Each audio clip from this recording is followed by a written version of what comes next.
Hi guys, Cora Lahiani here.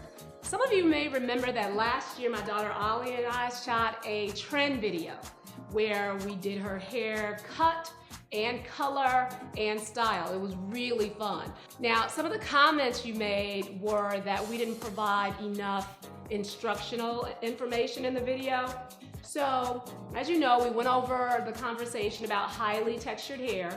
Alia wanted to pre-lighten her hair and make it just blast it out. She wanted to experiment with color, and she let me straighten her hair for the video.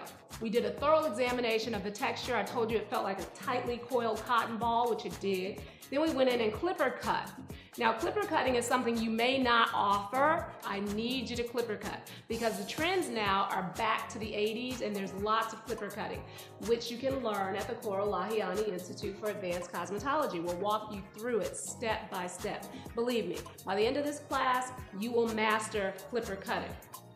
So after we clipper cut Alia's hair at a 0-degree angle and just graduating the amount of hair we took off, which is called fading, we went in and pre-lightened her hair. Now, pre-lightening, as you know, is an element that's dependent upon the underlying pigmentation of the client. So some people contribute more orange, some people contribute more yellow, more red. That's going to determine your processing time. Alia's processing time after her full application was about 40 minutes. So after shampooing Alia, conditioning Alia, we took her back and just lightly blow dried her just so we could have some maneuverability. Then we went in for the fun part.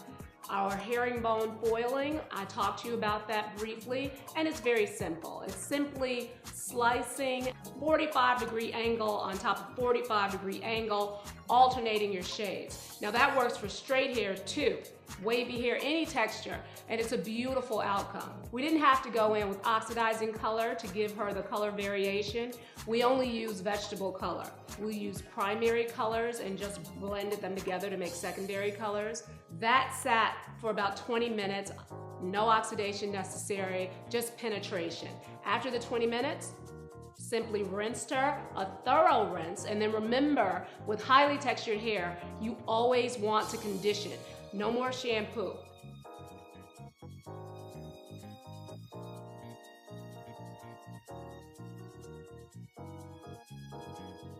Then it was ready for the unveiling. That's my absolute favorite. That process, it just looked like a cornucopia, like a camouflage effect. It was really pretty, and she wore it curly, of course, often. Now, with the flat iron, we did one pass only, all the way through her mohawk. When you're using thermal straightening equipment with highly textured hair, you don't want to go in with too much heat on the first round. So with the blow dry, keep it very simple, not too much stress on the hair, not too much tension. So one pass with the flat iron the first time to straighten. After the first pass, we went in for a second pass. Now the second pass was important because that's the styling. And we styled her semi-unstructured. We didn't want to give it like any real direction. So some of the directions forward, some of the directions backward, some of the directions flip. So I hope that gave you more instruction. You can always tune in, and you're always invited to the Cora Lahiani Institute for Advanced Cosmetology. Thank you.